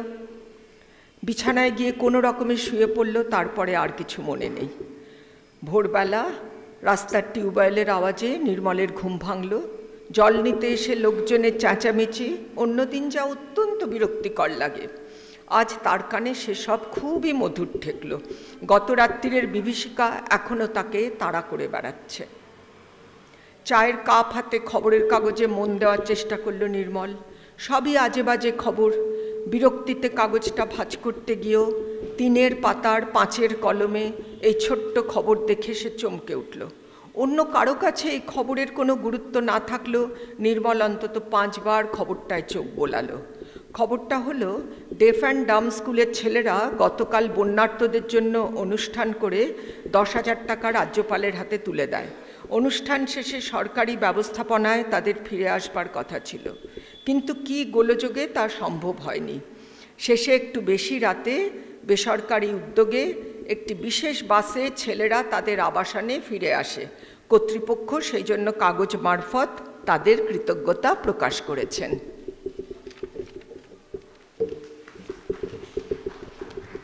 ধন্যবাদ লেখিকা রীতা বসুকে। এই গল্পের আলোচনা করবেন অরিন্দম গোস্বামী। ধন্যবাদ সবাইকে। রীতা বসুর যে গল্প আমরা শুনলাম 3 পাতায় 5 কলমে, এই গল্প বারবার ভাঙা হয়েছে। একটা গল্প, তারপরে আর একটা গল্প, তারপরে একটা গল্প, গল্পের পরে গল্পের একটা প্রবাহ এই গল্পের একটা বৈশিষ্ট্য। আমরা শুরুতে যেখানে ছিলাম, যেখানে আবহ তৈরি এবং সেই আবহর কতটা বিষয়ের অনুগ হতে হয়, আবহ কিভাবে বিষয়কে ধরিয়ে দেয়, এইটা নিয়ে আমরা অনেক কথা শুনলাম, এবং এগুলো আমার মনে হয় যারা এই গল্পের উদ্দিষ্ট পাঠক, টার্গেট রিডার যাদের বলি, তাদের পক্ষে খুবই কাজে লাগবে। এমনকি আমাদেরও একটা খুব ভালো একটা অনুশীলন হয়ে গেল এই ফাঁকে। আমার নিজের কিছু অভিজ্ঞতা বলি, যে চারপাশের যে অ্যাম্বিয়েন্স, চারপাশের যে পরিবেশ, সেটা কিভাবে কোথায় আমি এসেছি চোখ বেঁধে আমাদের যদি দেখতে বলা হয়, আমরা যদি এটা অনুশীলন করি তাহলে পারবো। যেমন উনি বললেন গল্পের মধ্যে অন্ধরা পারেন, যে তারা যেহেতু দৃষ্টিবঞ্চিত, তাই শ্রবণ এবং ঘ্রাণ এই দুয়ের যোগফলে তারা নির্ভুলভাবে বুঝে উঠতে পারেন যে ঠিক কোন জায়গাটায় তারা এসেছেন। এইরকম বিচিত্র রূপ আছে গল্পের মধ্যে, এবং ওই বললাম যারা শিশু কিশোর যারা এই গল্পটি পড়বেন তাদের কাছে অনেকগুলো অভিমুখ এরকম খোলা থেকে যাবে। এবং এই যে শব্দ হওয়া আর শব্দ থেমে যাওয়া, এর মধ্যে যে কী পার্থক্য সেটা আমরা বুঝি, খুবই বুঝি, যখন আমরা কোনো কথা কাউকে বলতে চাই এবং যখন তারা শুনতে চান না এবং আর একটা কথা বলেন, তখন যে কি অসহায় লাগে সেটা শুধু যারা মঞ্চের উপরে থাকেন তারা নয়, যারা তার বাইরে সেখানেও বুঝতে পারেন, দৈনন্দিন জীবনেও সেটা আমাদের কাছে খুবই স্পষ্ট হয়ে ওঠে। এবং বিভিন্ন ধরনের অনুষঙ্গ এনে তিনি প্রথমে একটা গা ছমছমে অনুভব এই গল্পের মধ্যে শুরু থেকে আনতে পেরেছেন। উনি বলেছেন বটে হাড় হিম করা অভিজ্ঞতা এরকম ইত্যাদি ইত্যাদি শব্দ ব্যবহার করেছেন যদিও, কিন্তু স্তব্ধতা এই শব্দটা বারবার এখানে ব্যবহার করা হয়েছে। এবং স্তব্ধতার মধ্যে দিয়ে কিভাবে একটা বিষয় যে বিষয়টা আমাদের খুব চেনা, সেটাও কখনো কিভাবে অচেনা হয়ে ওঠে, চেনা মানুষ কিভাবে অচেনা হয়ে ওঠে, এই কথাগুলো আমাকে খুব হন্ট করেছে গল্পের মধ্যে। গল্প আপনারা সবাই শুনেছেন, আমি গল্পের কাহিনীর মধ্যে মোটেই যাব না, কিন্তু এই যে বিষয়গুলো গল্পের সঙ্গে সঙ্গে থাকে, এই যে একটা কুকুর, তাকে ইঁট ছুঁড়ে মারা হলো এবং সে কিনা ডাকলো না, সে সরে গেল, এই যে বিষয়, এই যে একটা জগৎ, অপূর্ব একটা জগৎ উনি সৃষ্টি করেছেন এই গল্পের মধ্যে, মনে হচ্ছিল এই সবই সম্ভব। এর আগের গল্পে যেমন রিপ ভ্যান উইঙ্কেলকে সঙ্গে নিয়ে একটা অপূর্ব জগতের নির্মাণ করেছিল সুব্রত নাগ, এই গল্পের মধ্যেও সেরকম একটা অপূর্ব জগতের তৈরি হয়েছে। এবং এই যে বিভিন্ন বিচিত্র বিষয়ের শব্দ, বিচিত্র বিষয়ের গন্ধ কিভাবে চিনিয়ে দেয় সেই সমস্ত জায়গা, যেমন যারা যে সমস্ত জায়গা দিয়ে যেতে অভ্যস্ত তাদের কাছে ব্যাপারটা আরও স্পষ্ট হবে। ধরা যাক ব্যক্তিগত জীবনে আমাকে দীর্ঘ পথ ডেলি প্যাসেঞ্জারি করতে হয়, তো আমি চোখ বুঝেও একটা পাসিং ট্রেনের গন্ধ শুকে বলে দিতে পারি এটা লোকাল ট্রেন না এক্সপ্রেস ট্রেন। এটা আলাদা হয়, দুটো খোঁজ করে দেখবেন এরকম আলাদা হয়। তো এই রকম শব্দও আলাদা হয়, দুটো ট্রেনের শব্দও আলাদা হয়। এই রকম নানা রকমের বিষয় এখানে আছে। শেষকালে উনি একটা বাসের ওপরে আমাদের সওয়ার করিয়েছেন। বাসের ওপরে যে সওয়ারটা সেটাও খুব অদ্ভুত। বাসটা কোথাও দাঁড়াচ্ছে না, চেনা শহর কলকাতা, দুপাশ দিয়ে গলে চলে যাচ্ছে, এগিয়ে ছেড়ে চলে যাচ্ছে, তারপরে একটা অন্ধকার। এই যে একটা চিত্রকল্প, এই চিত্রকল্পটা এই গল্পটার একটা খুব উজ্জ্বল দিক, এটা আমার দীর্ঘদিন এটা মনে থাকবে। তারপরে সেটা যেভাবে তারা ফিরে এলো সেটা তারা জানে না, কিভাবে ফিরে এলো। আমাদের যে নির্মল, সে কিভাবে ফিরে এলো, যার কিনা অনেকটা ভূমিকা শুরুতে ছিল পিন্টু মামাও গল্পের শেষে সেরকম ভূমিকায় নেই, কিন্তু গল্পের শেষে একটা কথা আছে, একটা সংবাদ, যে সংবাদটা বেরিয়েছে ওই 3 পাতায় 5 কলমে, যে সংবাদটা জেনে আমাদের কিছুটা সন্দেহ যেটা হচ্ছিল গল্পটা সম্পর্কে সেটা নিরসন হলো। গল্পটা একটা সুন্দর গল্প, আপনারা যেন উপভোগ করেছেন, আমিও করেছি। ধন্যবাদ লেখিকাকে। ভালো, ধন্যবাদ আলোচক অরিন্দম গোস্বামীকে। এরপর মঞ্চে ডাকবো গল্পকার সুবীর মজুমদারকে। নমস্কার, আমার গল্পের নাম লুডো। এই গল্পটি অপ্রকাশিত, এবং মোটামুটি 1500 শব্দের।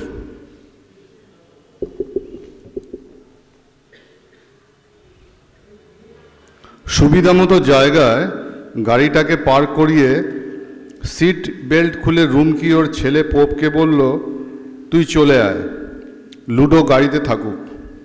পোপের খুব আনন্দ। লুডোর লম্বা কান দুটো এক মুঠোয় ধরে বলল, এসে গেছি রে। তারপর মাকে বলল, মা এই বাড়িটা? রুমকি হালকা টেনশানে আছে, তাই ছেলের কথার কোনো উত্তর দিল না। কোনো মেয়ের পক্ষে এসব ডিল করা খুব সমস্যার ব্যাপার। হাজব্যান্ড রূপকে সে বারবার বলেছে, ছেলের আজব বায়নাগুলো এবার থেকে তুমি সামলাবে। এর আগে লাল মাছ নীল মাছ করে মাথা খারাপ করেছিল, তারপর ডগি ডগি করে পাগল করলো, সেটাও আমি সামলাবলাম। রূপ পাত্তা দেয় না রুমকির কথায়। বলেছিল, ছোটবেলায় আমিও এরকম কত আবদার করতাম, কিন্তু কেউ আমার কথায় কান দিত না। তুমি ওকে মাথায় তুলেছ, তুমি সামলাবে। মাথায় তোলা শব্দটায় রুমকির আপত্তি। এরপর দুজনের মধ্যে বেশ ঝগড়ার মতো পরিস্থিতি তৈরি হয়। রুমকি বলেছিল, চাইল্ড সাইকোলজি বুঝতে হবে, এখন অনেক সময় পাল্টে গেছে। পোপের আবদার ছিল একটা ডগি চাই, বলেছে বন্ধুদের সবার পেট আছে, আমার নেই। রুমকি প্রথমে একদম রাজি ছিল না, ছেলের পড়াশুনোর ক্ষতি হবে, তারপর এসব পোষার অনেক ঝামেলা। তবে কুকুর যে তার ভালো লাগে না সেটা নয়। অল্প বয়সেও সে বায়না করেছিল, কিন্তু পায়নি। সেই সুপ্ত ইচ্ছেটা ওর মধ্যে রয়ে গেছে। পোপের সঙ্গে লড়াই করতে করতে সেই ইচ্ছেটা মাঝে মাঝে ওকে হারিয়ে দিচ্ছিল। ভাবছিল পাপিটাকে ডাইনিং হলের এই দিকটায় রাখবো, প্ল্যান করছিল ওকে কোথায় পটি করাবে, বেড়াতে গেলে কোথায় রেখে যাবে, এমন 7-5 ভাবনা ওকে জড়িয়ে ধরছিল। কিন্তু রুমকি কিছুতেই পোপের আবদারে আমল দিচ্ছিল না। রূপ কিন্তু এ ব্যাপারে নিরপেক্ষ, বলেছিল ডগির ব্যাপারে আমার কোনো মতামত নেই। এদিকে ধীরে ধীরে পোপের বায়না চরমে চলে যাচ্ছিল। খাওয়ার সময় মুখ বন্ধ, ওকে খাওয়াতে গিয়ে বাসবির গলদঘর্ম অবস্থা। স্কুল থেকে ফিরে এসে কিছুতেই খাচ্ছে না। বাসবি বারবার রুমকিকে ফোন করছে, বলছে, দেখো না দি ভাই, পোপ কিছুই মুখে নিচ্ছে না। বাড়ি এসে আজ দেখবে না তোমার অত সুন্দর দেওয়ালের কি অবস্থা করেছে, ইংরাজি লিখে লিখে ভরিয়ে দিয়েছে। বাসবি দেয়ালের ছবি তুলে হোয়াটসঅ্যাপে পাঠায় রুমকিকে। ছেলের কাণ্ড দেখে মায়ের প্রথমে রাগ হলো, এত শখের ডিজাইন ওয়ালটার কি অবস্থা করেছে। তারপর ছেলের দুষ্টুমিতে ওর হাসিও পায়। অফিসের সবাই দেখলো পোপের কাণ্ড। প্যাস্টেল দিয়ে ব্রিং ডগি লিখে লিখে ভরিয়ে দিয়েছে দেওয়াল। মাধবী বলছে জানো তো, পোপ বলেছে ডগি না আনলে রোজ এক একটা করে দেয়াল এরম লিখে ভরাবে। এসব শুনে রুমকির কলিগ কপিল বলল, ব্রিলিয়ান্ট আইডিয়া, দেখবে তোমার ছেলে ফিউচারে বড় পলিটিক্যাল লিডার হবে, এখন থেকে দেয়াল লিখছে, ভাবা যায়। রুমকি রাগলো না, বলল, তোর মুন্ডু। ওর ভেতরে ইচ্ছে আর অনিচ্ছার এখন 50-50। কপিল বলল, এত ভাবার কি আছে, বাড়িতে নিয়ে এসো একটা। রুমকি বলল, ঠিক আছে, তোকে সব ব্যবস্থা করে দিতে হবে। রুমকি জানে কপিল একজন জেনুইন ডগ লাভার। 2, কী কুকুর আসবে সেটা নিয়ে প্রথমে আলোচনা চলল। রূপের পছন্দ পাগ, রুমকির চয়েস ককার স্পেনিয়াল, লম্বা দুটো কান, আদুরে একজোড়া চোখ। শেষ পর্যন্ত পোপের ভোটে পাগ বাদ যায়। তারপর একবার রবিবারে গালিব স্ট্রিটে যাওয়া হলো রুমকির সঙ্গে কপিল আর পোপ। সেখানে কপিলের কয়েকজন জানাশোনাও ছিল। 40 দিনে একটা গুডি ককার স্পেনিয়াল পোপকে দেখে লেজ নাড়ছিল। বেশ কয়েকটা দেখে শেষমেশ ওই লেজ নাড়ালো ককার বাচ্চাটাকেই ওরা দরাদরি করে কিনল। বাড়ি এসে ডগির নাম ঠিক হলো লুডো। নামটা রূপের দেওয়া। রুমকির তেমন পছন্দ হয়নি নামটা, তবু অ্যাকসেপ্ট করলো, কারণ রূপের পছন্দের পাগ ক্যান্সেল হয়েছে। রুমকি ভেবেছিল গল্প এখানেই শেষ, এরপর পোপ আর লুডো সুখে শান্তিতে বসবাস করবে, কিন্তু ওর কপালে তো শান্তি নেই। ইস্যুটা লুডোকে নিয়ে শুরু করলো পোপ।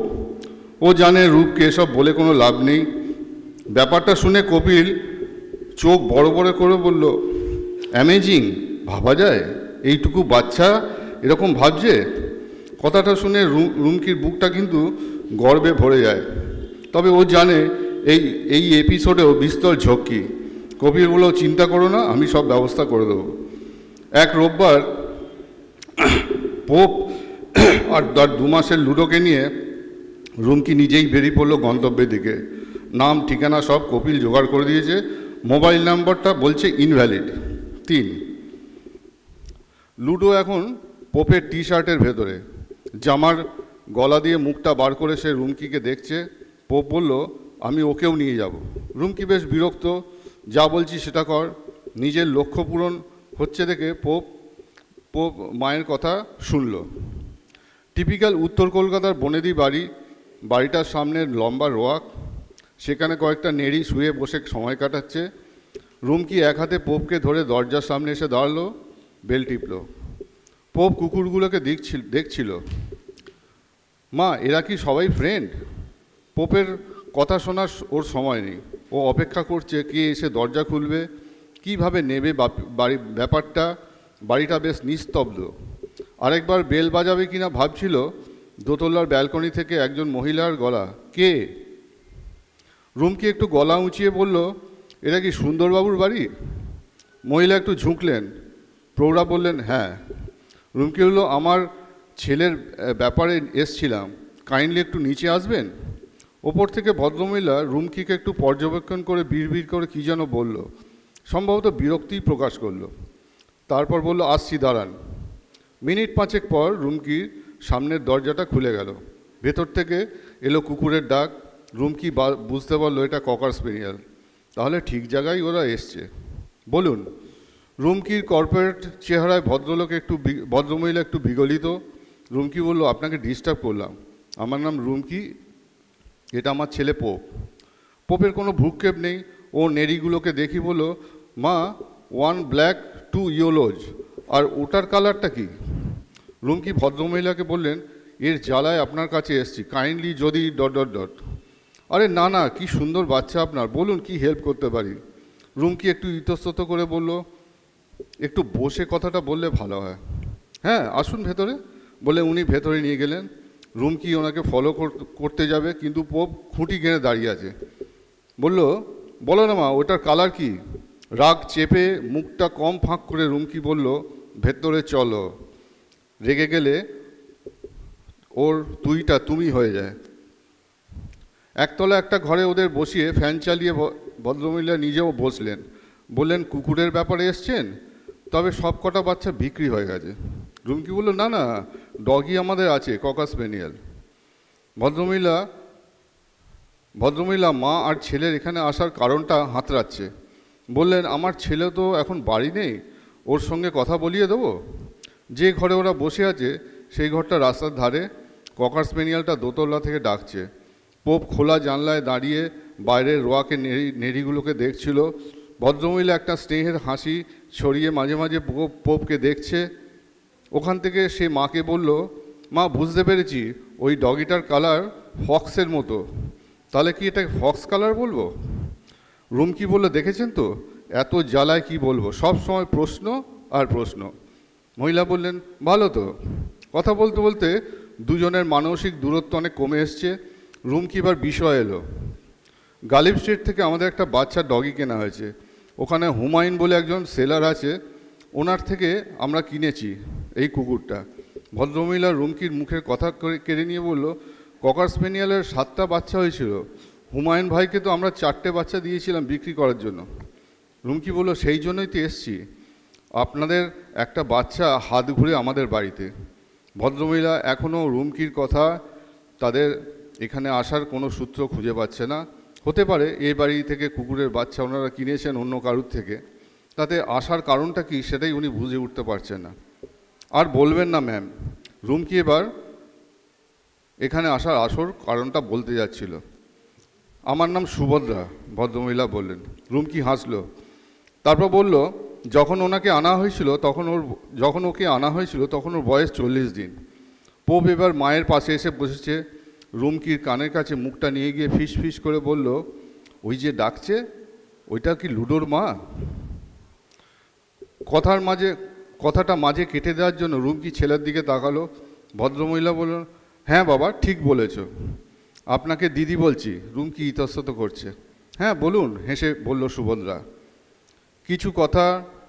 কিছু কথা সরাসরি বলা যায় না, তাই রুমকি বলল, লুডো মানে আপনাদের ডগির বাচ্চা আমাদের বাড়িতে আসার পর এ তো নাওয়া খাওয়া তুলে দিয়েছিল সর্বক্ষণ লুডোকে নিয়ে। পোপ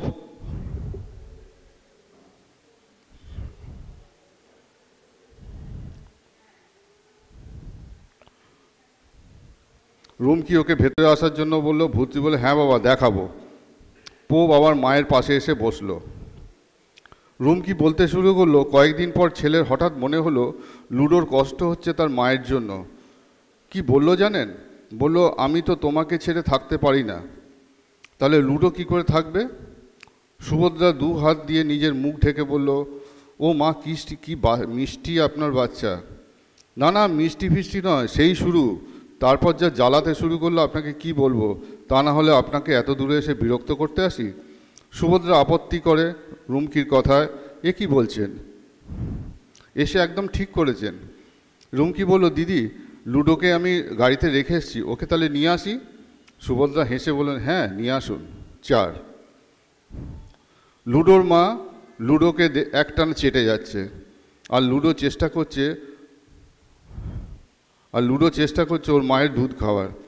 রুমকি পোপকে বলল, লুডোর বেশি কাছে যাস না, ওর মা কিন্তু রেগে যাবে। পোপ অবাক হয়ে বলল, রেগে যাবে কেন? আমি তো ওর ছেলেকে নিয়ে এলাম ওকে দেখাতে। সুভদ্রা আর রুমকি হাসছে পোপের কথা শুনে। সুভদ্রা বলল, আপনাকে একটা রিকোয়েস্ট করব। হ্যাঁ বলুন। আপনি পোপকে নিয়ে ওদের দুজনের পাশে বসুন, তাহলে 2 মা ও তাদের 2 ছেলের একটা ছবি তুলতাম। রুমকি পোপকে নিয়ে লুডো আর ওর মায়ের পাশে গিয়ে বোঝ নিল। লুডো তাকিয়ে আছে পোপের দিকে, আর পোপ দেখছে লুডোকে। সুভদ্রা মোবাইলে ছবি তুলল অনেকগুলো। ওর মনটা এক অনাবিল আনন্দে ভরে যাচ্ছিল। ওর মনে হচ্ছিল যে ওর নিজেকে মনে হচ্ছিল সে একজন পৃথিবীর শ্রেষ্ঠ ফটোগ্রাফার। এমন ছবি আগে আর কেউ তোলেনি কখনো। নমস্কার। অনেক ধন্যবাদ লেখককে। আমি প্রথমে বলেছিলাম 3 জন লেখক আমাদের মধ্যে রয়েছেন, আরও একটি নাম যোগ হয়েছে, আমি তাকে মঞ্চে ডেকে নেব। কাকলি দেবনাথ, লেখিকা কাকলি দেবনাথকে আমি মঞ্চে ডাকবো এবং সুবীর মজুমদারের গল্প নিয়ে আলোচনা করবেন কান্তি রঞ্জন দে। বন্ধু সুবীরের গলাটি বেশ দানাদার। প্রসঙ্গটা এই জন্য বলছি যে, এবং আমার একটা ছোট্ট খটকার কথাও এই সুযোগে জানিয়ে রাখি, মঞ্চে, স্টেজে, হলে যখন গল্প সম্মেলন হয়, আয়োজন করা হয়, তখন আমার একটাই খটকা থাকে যে গল্প পাঠটা কিন্তু একটা পারফরমেন্স হয়ে যায়। আপনি মঞ্চে উঠে রাজনৈতিক বক্তৃতাই দিন আর রবীন্দ্রসঙ্গীতই করুন আর গল্পই পড়ুন, সেটার মধ্যে কিন্তু একটা পারফরমেন্সের দাবি থাকে। হ্যাঁ, তারপর তার সঙ্গে তো মাইক্রোফোন ইত্যাদির ব্যাপার আছেই। সুবীরের গলাটা সেই দিক থেকে বেশ দানাদার হওয়াতে ওর গল্পটা শুনতে আমার মনে হয় আমার মতো প্রত্যেকেরই আপনাদের সুবিধে হয়েছে। সুবীর একটা চমৎকার বিষয় ধরেছে। কল্পনার কথা বলছিলাম, সুবীর ধরেছে পশুপ্রেম, ভারী চমৎকার বিষয়। এবং এখনকার বাচ্চা ছেলেমেয়েরা অনেক বেশি যেহেতু তারা অবকাশ পায়, তারা যেহেতু ফ্ল্যাট কালচারের নানা রকমের ঝামেলার মধ্যেও তাদের সঙ্গী লাগে। আমি দেখেছি, আমার নিজের বাড়িতেই আছে পেনি বলে একটি ডগি। আমার মেয়ে তখন অনেক ছোট ছিল, এখন সে বড় হয়ে গিয়েছে, কিন্তু একটা শিশুর বা একটা কিশোরীর একটা পশু কিন্তু চমৎকার সঙ্গী হতে পারে এবং মানসিক বৃদ্ধির চমৎকার সহায়ক হতে পারে। সুবীরকে ধন্যবাদ, এরকম একটা বিষয়কে নিয়ে গল্প, এটা নিয়ে খুব বেশি হয় না। এই যে ধরুন, আমি অডিও ভিজুয়ালের কথা বলছিলাম, কমিক্স আপনি দেখুন, আমরা ছোটোবেলা থেকে সাহিত্য পড়ার পাশাপাশি আমরা কিন্তু কমিক্সও পড়তাম। তার কারণ হচ্ছে তার ভিজুয়ালগুলো আমাদের টানতো। টিনটিন আমাদের এত প্রিয়, তার কারণ হচ্ছে টিনটিনের সঙ্গে একটা স্নোই বলে ক্যারেক্টার আছে যে কথা বলে এবং যে হইচই করে। ফলে কল্পনা উস্কে দেওয়া এবং মানবিক অনুভূতি উস্কে দেওয়া, এই দুটো হচ্ছে এই সুবীর মজুমদারের গল্পটির বৈশিষ্ট্য। 3 আমি যেটা বলবো যে যেটা বলছিলাম যে স্পেসিংয়ের দরকার গল্পে। এখন ন্যারেশন খুব বেশি দিলে আমার মনে হয় বাচ্চাদের পড়তে অসুবিধা হবে, ফলে সংলাপ সেই চাহিদাটা পূরণ করতে পারে। আপনি যত সংলাপ দেবেন তত চিত্রময়তা বাড়বে, তত স্পেসিংটা বাড়বে। সুবীরের গল্পে ভারী চমৎকার সংলাপের ব্যবহার আছে, অল্প কিন্তু আছে, এবং সেখানে একটা অবকাশ তৈরি হয়, কল্পনার অবকাশ তৈরি হয়। সুবীরকে ধন্যবাদ, গল্পমেলাকে ধন্যবাদ দারুণ একটা গল্প উপহার দেওয়ার জন্য। অসংখ্য ধন্যবাদ কান্তিরঞ্জন দে মহাশয়কে। এরপর মঞ্চে ডাকবো লেখিকা কাকলি দেবনাথকে। কাকলিদি মঞ্চে যাবেন এবং কাকলিদির গল্প আলোচনা করবেন অরিন্দম গোস্বামী।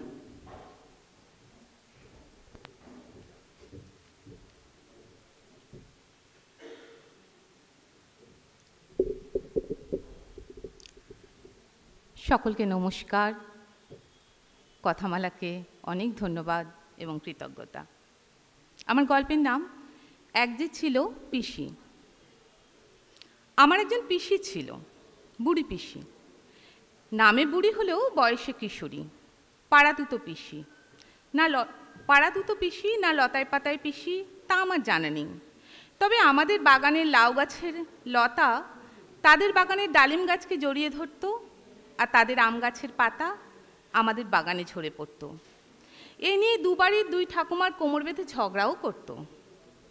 আমি যে সময়ের কথা বলছি সেই সময় গ্রামের দিকে ইংলিশ মিডিয়াম স্কুল ছিল না। আমরা সবাই সরকারি স্কুলেই পড়তাম। বাংলা বইয়ে পড়েছি সেই বিখ্যাত লাইন, আজ মঙ্গলবার পাড়ার জঙ্গল সাফ করবার দিন। 4 বার এক ক্লাসে ফেল করা বুড়ি পিসি দিদিমণিকে একদিন জিজ্ঞেস করেছিল, মঙ্গলবারেই জঙ্গল সাফ করা হয় কেন? অন্যদিন জঙ্গল সাফ করতে গেলে কি ভীমরুল কামড়ায়? শুনেছি দিদিমণি তারপর থেকে প্রতি মঙ্গলবার বুড়ি পিসিকে দিয়ে স্কুলের খেলার মাঠ পরিষ্কার করাতো, আর জানতে চাইতো ভীমরুল কামড়েছে কিনা। সেই সময় গরমকালে সন্ধেবেলায় উঠোনে মাদুর বিছিয়ে আমরা পড়তে বসতাম। মাঝখানে টিমটিম করে হেরিকেন জ্বলতো। পাশের বাড়ির উঠোনে বুড়ি পিসিও পড়তে বসতো, চিৎকার করে কবিতা পড়তো। আমিও আমাদের উঠোনে থেকে জোর গলায় ওর সঙ্গে প্রতিযোগিতা করতাম। কিন্তু সেই উচ্চস্বর 10 মিনিটের মধ্যেই শীতে কুঁকড়ে থাকা রাস্তার কুকুরদের ডাকের মতো মিনমিনে হয়ে যেত। একই কথা ভাঙা রেকর্ডে বারবার বেজে চলতো, আকবরের বাবা ছিল হুমায়ুন, আকবরের বাবা ছিল হুমায়ুন। তারপর আকবর, হুমায়ুন সবাই একসঙ্গে ঘুমে ঢুলে পড়তো। একদিন বুড়ি পিসিদের উঠোনে খুব চেঁচামেচি হচ্ছে। দিদি আর আমি ছুটে গেলাম। গিয়ে শুনি পড়তে পড়তে পিসি ঘুমিয়ে পড়েছিল, আর ঘুমের ঘোরে পিসির হাত লেগে হেরিকেন উল্টে যায়। পিসির পড়ার বইগুলো তখন আগুনের খিদে মেটাচ্ছে। যদিও পিসি সে কথা মানতে মোটেও রাজি ছিল না। দেখলাম আধপোড়া বইটা বালতির জলে ডুবিয়ে পিসি সমানে বলে চলেছে, আমি ঘুমোইনি, আমি তো সবাসন করছিলাম। যাই হোক, আমরা সেই বুড়ি পিসিকে সবাই পঞ্চবার্ষিকী পরিকল্পনা বলে ডাকতাম বলাটা বোধহয় ভুল হলো, তার চেয়ে বলা ভালো খ্যাপাতো। আর পিসি সেই ডাকে খেপতো। বুড়ি পিসি আমার থেকে 5 বছরের বড় দিদির সঙ্গে ক্লাস 5-এ পড়েছে। এখন আমার সঙ্গেও 5-এ পড়ছে। পিসি একদিন সকালবেলায় মহা আনন্দে লাফাতে লাফাতে এসে আমার মাকে বলল, জানো বৌদি, ধনাদার কথা আমাদের ইতিহাস বইয়ে লেখা আছে। প্রসঙ্গত বলে রাখি, আমার বাবার নাম ধনপতি, কিন্তু গ্রামের দিকে পুরো নাম ধরে ডাকার চল নেই। পদ্মলোচন হয়ে যায় আদরের পদু, নারায়ণ হয়ে যায় গোপালের হাতের নাড়ু। আমার বাবাকে সবাই ধনা বলে ডাকত। আমরা ভাই বোনেরা ছিলাম ধনার ছেলে ধনার মেয়ে।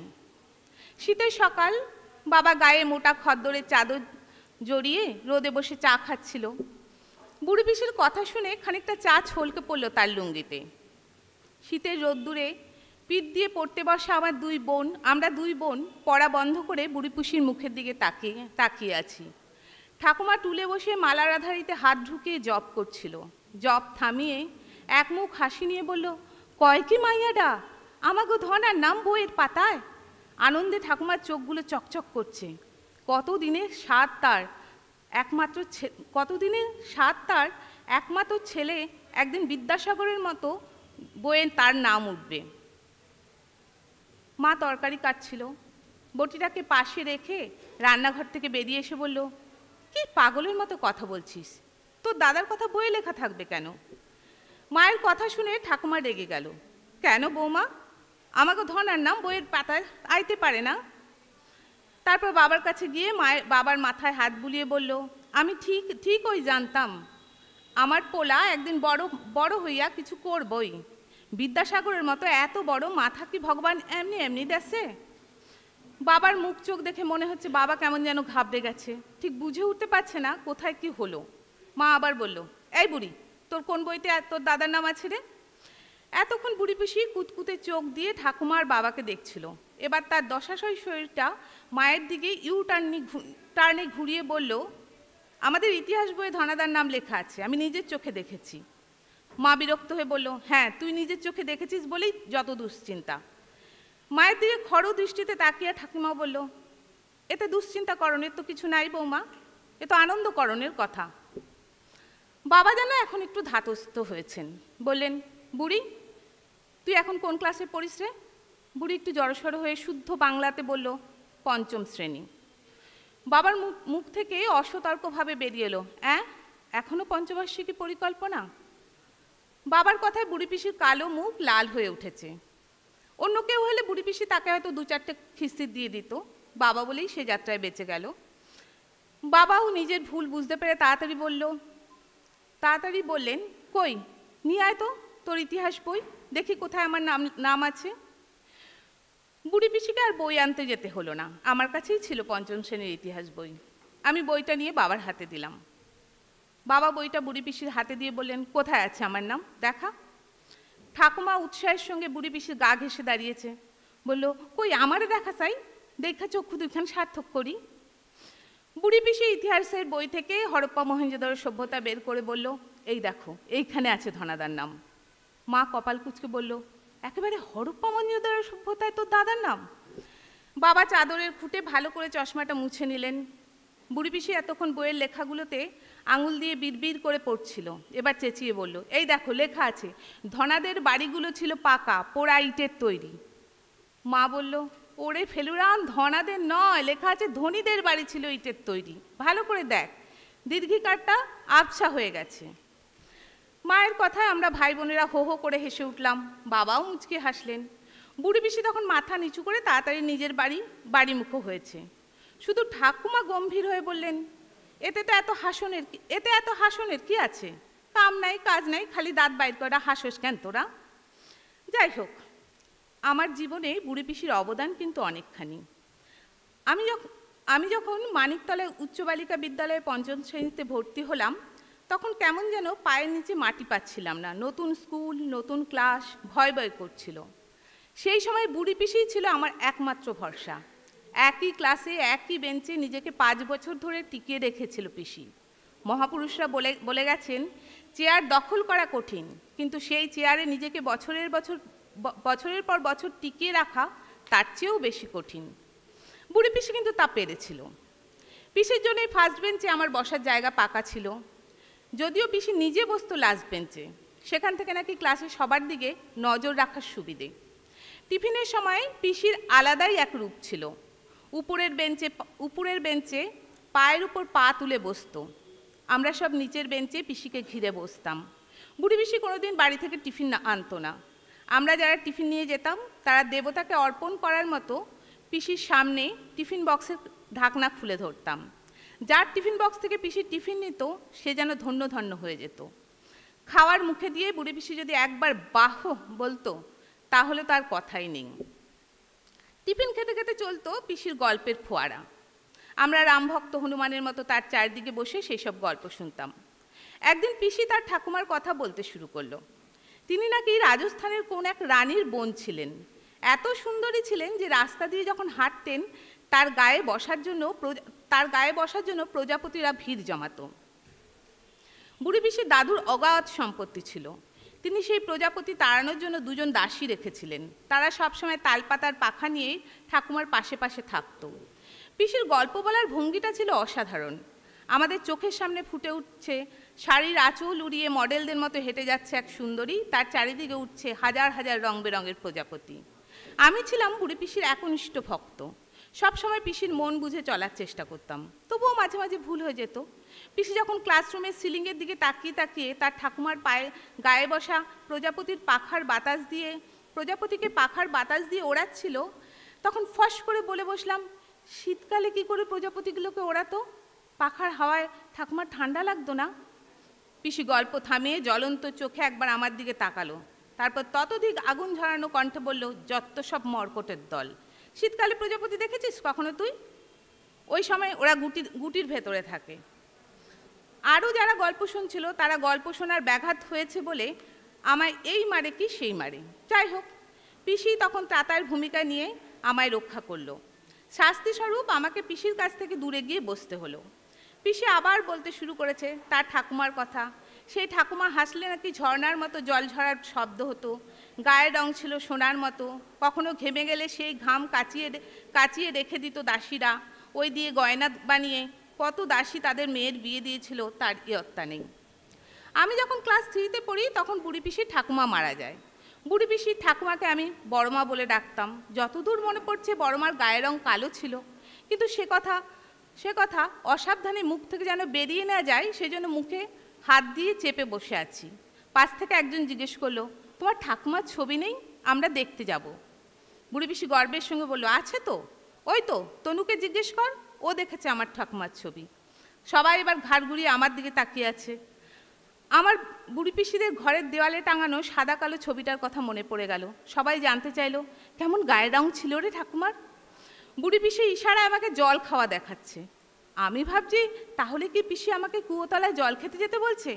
এই সময় আমি একটু অভিনয় করার লোভ সামলাতে পারলাম না। হাত দিয়ে মুখ চাপা দেওয়াই ছিল, আমি ওয়াক ওয়াক করে উঠলাম। পিসি হুঙ্কার দিয়ে বলল, বেশি অ্যাক্টও করবি না তনু, এমন গাঁটটা মারবো যে সারা জীবন হাঁসের মতো কোয়াক কোয়াক করতে থাকবি। ওদের বলে দে আমার ঠাকুমার গায়ের রং কেমন ছিল।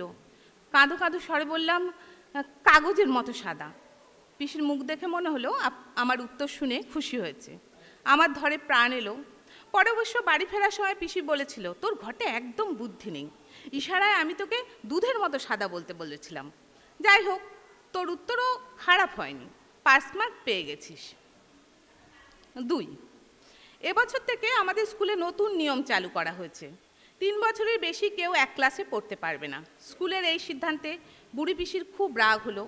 খুব গম্ভীর গলায় আমায় পিসি বলল, পৃথিবীতে অশিক্ষিত মানুষে ভরে যাচ্ছে রে তনু।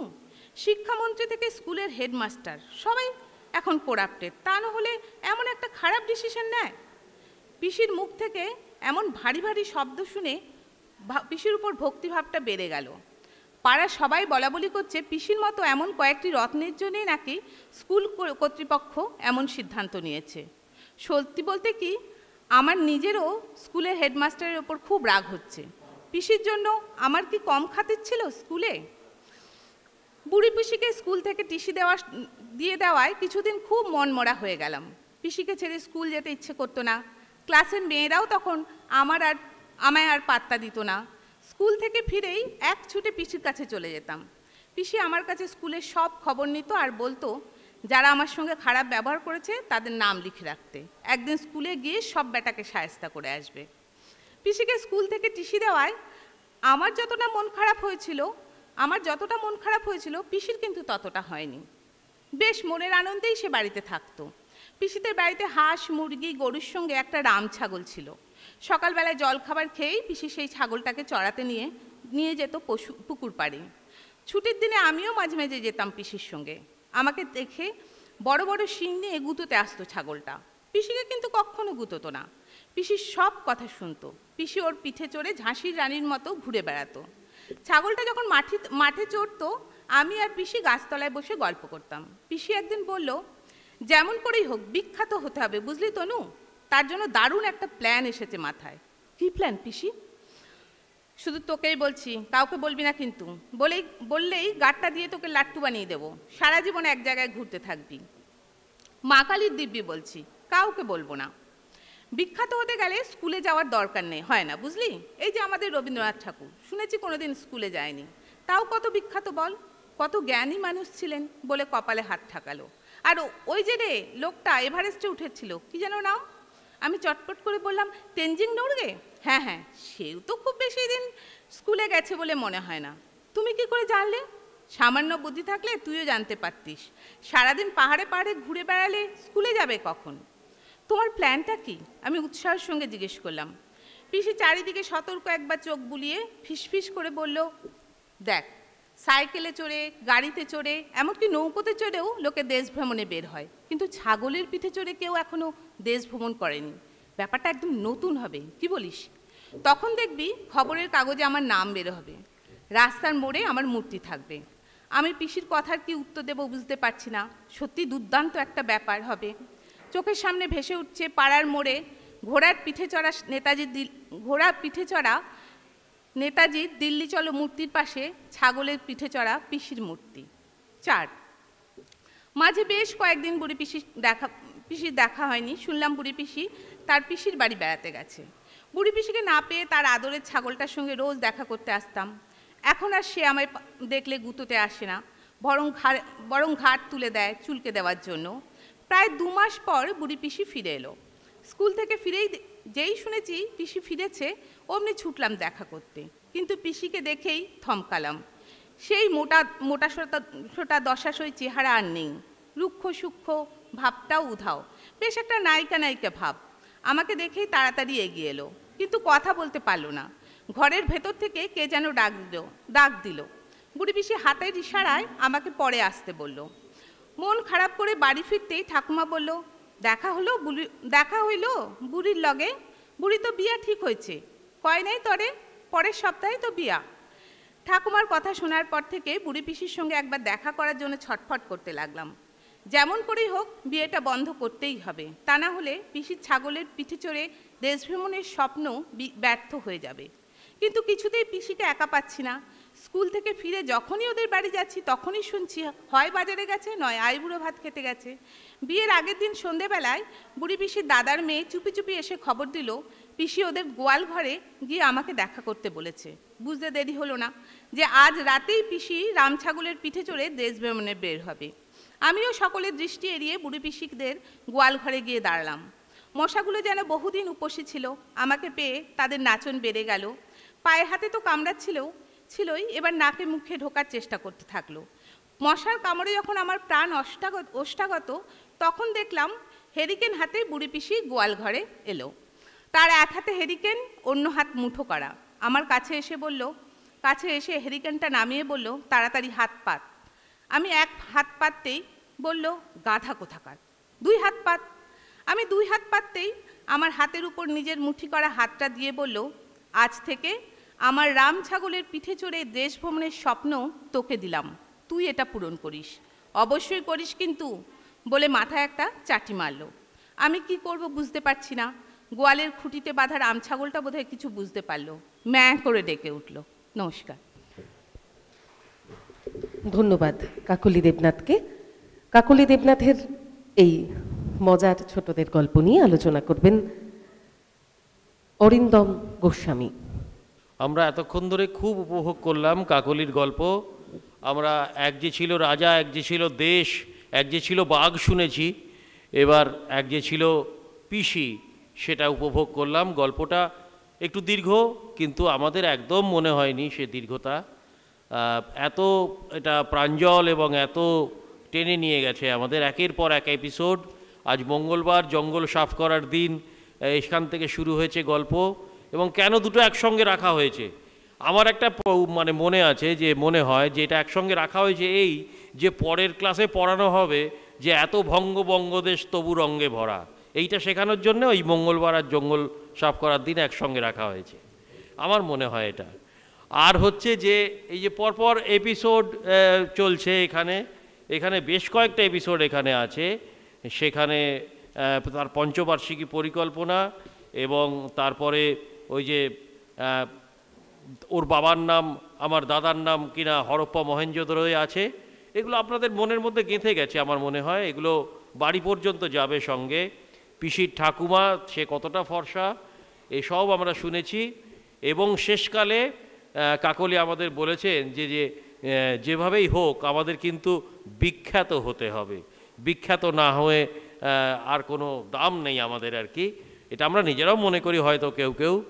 আর সবথেকে বড় যেটা ভালো লেগেছে গল্পের শেষে সেটা হচ্ছে স্বপ্ন দিয়ে যাওয়া। উত্তরাধিকার সূত্রে আমরা অনেকের কাছে অনেক কিছু পাই, এই যে স্বপ্ন দিয়ে গেল কাকলি, এই স্বপ্নর রেশ আমাদের সঙ্গে থাক, আর ওই মাথার মধ্যে একটা কথা থাক, বিখ্যাত হতে হবে। ধন্যবাদ। ধন্যবাদ আপনাদের সকলকে। আমাদের এই পর্বে আপনারা ঠিক যেভাবে আমাদের সঙ্গে ছিলেন, আশা করি আজ গোটা দিন আমাদের যে অনুষ্ঠান রয়েছে কথামালার, সেই অনুষ্ঠানেও ঠিক এভাবেই আমাদের সঙ্গে থাকবেন। এই পর্ব আজকের গল্প পাঠের একেবারে প্রথম পর্ব ছিল, সেই পর্ব শেষ হল।